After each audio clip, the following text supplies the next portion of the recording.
प्रेम से बोलिए श्री सद्गुरु महाराज की जय। श्री सद्गुरु महाराज की जय। श्री सद्गुरु महाराज की जय।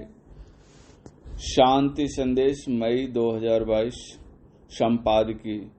जीवन का सच्चा लाभ। परमात्मा ने हमें बहुमूल्य मनुष्य तन प्रदान किया है और इसे बहुमूल्य अंगों और बहुमूल्य श्वासों से सजाया है।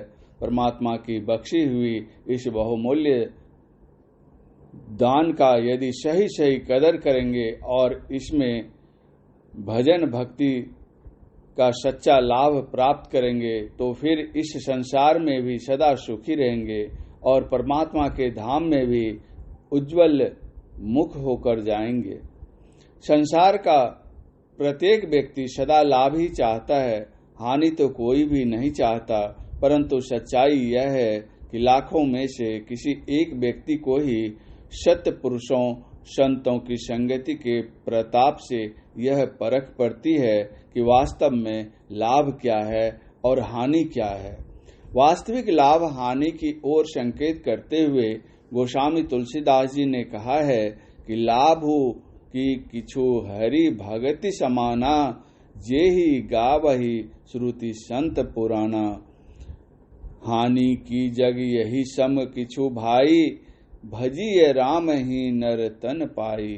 जिसकी महिमा वेद संत और पुराण गायन करते हैं, उस प्रभु भक्ति के समान क्या कोई अन्य लाभ है? अर्थात नहीं है। हे भाई, मनुष्य शरीर पाकर भी प्रभु का भजन नहीं किया जाए तो क्या जगत में इसके समान दूसरी हानि है? अर्थात नहीं है। किंतु इस लाभ हानि की समझ मनुष्य को तभी आती है जब उसे सौभाग्य से सत्पुरुषों संतों की संगति प्राप्त हो जाती है और तभी वह सच्चे लाभ प्राप्त करने का प्रयत्न करता है। अन्यथा आम संसारी मनुष्य वास्तविकता की परख न होने के कारण दिन रात घाटे वाले काम की ओर दौड़ रहा है। सतपुरुष श्री गुरु अर्जुन देव जी महाराज कहते हैं कि ए अज्ञानी मनुष्य, जीवन के सच्चे लाभ आध्यात्मिक लाभ के लिए तो तू टाल मटोल और आलस्य करता है, परंतु आत्मिक हानि की ओर शीघ्र दौड़ जाता है। आम संसारी मनुष्य की यही दशा है कि माया और माया के समानों को ही जीवन का सच्चा लाभ समझकर वह दिन रात इन्हें प्राप्त करने और जमा करने के लिए भाग दौड़ करता रहता है। सत्पुरुषों संतों की संगति न मिलने से उसे आत्मिक लाभ हानि की सूझबूझ नहीं है। संत सत्पुरुष ही जो जीव के सच्चे हितैषी हैं, जीव को आत्मिक लाभ हानि की परख कराते हैं और वास्तविक लाभ वाले काम की ओर जीव को ध्यान दिलाते हैं। जो जीव संत सत्पुरुषों के पावन वचनों को हृदयंगम कर उन पर आचरण करता है, वह मनुष्य तन की सही सही कदर कर इसमें आत्मिक लाभ प्राप्त करता है और अपने जीवन को संवार लेता है। मुंबई में एक बिल्डर मकान बनवाकर बेचने वाला था। मुंबई में एक बिल्डर था जिसने अपने कारोबार के सिलसिले में हजारों फ्लैट बनाकर बेचे और इस धंधे से बहुत रुपये कमाकर धनवान बन गया था। लोग उसको सेठ जी कहकर पुकारते थे। वह तो स्वयं मामूली धार्मिक विचारों का था, परंतु उसकी धर्मपत्नी बड़ी ही भक्ति भाव संपन्न और साधु सेवी थी और उसके माता पिता भी बड़े ही भगवत भक्त और साधु सेवी थे और पूर्ण महापुरुषों से नाम की दान भी उन्हें प्राप्त थी। माता पिता का असर बच्चों पर भी था और बच्चों ने भी नाम दीक्षा ले रखी थी। एक बार बिल्डर की धर्मपत्नी के विनय पर उसके गुरुदेव ने उनके निवास स्थान पर पधारने की कृपा की। महापुरुषों के सामने ही उस सेठ ने दलालों के माध्यम से कई मकानों के सौदे कर लिए। जब दलाल और ग्राहक सौदे करके और उसको पेशगी देकर चले गए, तब उस सेठ ने महापुरुषों से कहा, आपने देख ही लिया होगा कि अपने धंधे में मैं कितना व्यस्त रहता हूँ। जब से मैंने यह धंधा शुरू किया है तब से लाभ ही लाभ कमाया है, कभी घाटे में नहीं रहा। यही कारण है कि आज मैं करोड़ों का मालिक हूँ और धनवान व्यक्तियों में मेरी गिनती है। सेठ की बात सुनकर महापुरुष हंस पड़े और फरमाया, तुम तो धन के लाभ को ही वास्तविक लाभ समझ रहे हो, असली लाभ हानि का तो तुम्हें पता ही नहीं है। सेठ ने पूछा, असली लाभ हानि कौन सी है? तब महापुरुषों ने श्री गुरु ग्रंथ साहिब की यह वाणी उच्चारण की, हम जीव परमात्मा के भेजे हुए व्यापारी हैं। वह साहूकार परमात्मा हमें बहुमूल्य मनुष्य तन की पूंजी देकर हमसे व्यापार कराता है। जिस जीव रूपी व्यापारी ने परमात्मा की भक्ति का लाभ कमाया है, भक्ति का धन अर्जित किया है, वह उस सत्य स्वरूप साहूकार परमात्मा के मन को भाता है।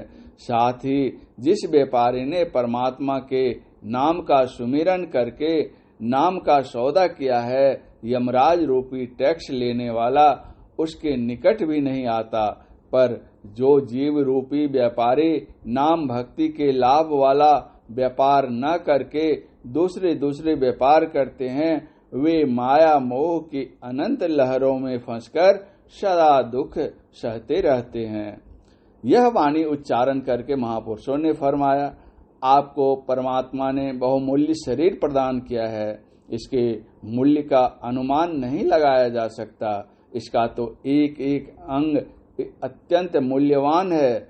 आप ही बताओ कि यदि कोई व्यक्ति आपसे यह कहे कि एक सजा सजाया बढ़िया फ्लैट ले लो और बदले में अपने आंख निकाल कर दो, तो क्या यह सौदा आप कर लोगे? सेठ ने उत्तर दिया, कदापि नहीं। महापुरुषों ने फरमाया, यदि आपको कोई बढ़िया कोठी देकर आपकी एक टांग मांगे या एक हाथ मांगे, तो टांग या हाथ अपना काटकर दे दोगे? सेठ ने पुनः वही उत्तर दिया, कदापि नहीं। महापुरुषों ने बताया, इसका अर्थ यह हुआ कि आपके शरीर का एक एक अंग बहुमूल्य है। अंगों के अतिरिक्त परमात्मा ने जो श्वासों की पूंजी आपको दी है, उसके भी मूल्य का अनुमान नहीं लगाया जा सकता। महापुरुषों ने तो एक एक श्वास की कीमत 14 भुवन के समान बतलाई। आप तो इस बहुमूल्य शरीर के बदले मिट्टी, ईंट, पत्थर, सीमेंट आदि का व्यापार करके केवल सांसारिक धन कमा रहे हो, जो अंत में स्वयं मिट्टी हो जाना है। परलोक में तो यह धन साथ नहीं जाता। महापुरुषों ने कहा, आप स्वयं ही निर्णय करो कि इस बहुमूल्य शरीर के बदले कौन सा धन कमाने में लाभ है। भजन भक्ति और नाम का सच्चा धन जो अंत काल में परलोक में साथ जाएगा, अथवा सांसारिक धन जो यहीं छूट जाएगा। सहजोबाई की वाणी में आया है, यह अवसर दुर्लभ मिले, अचरज मनुष्या देह, लाभ यही सहजे कहे, हरि सुमिरन करिले।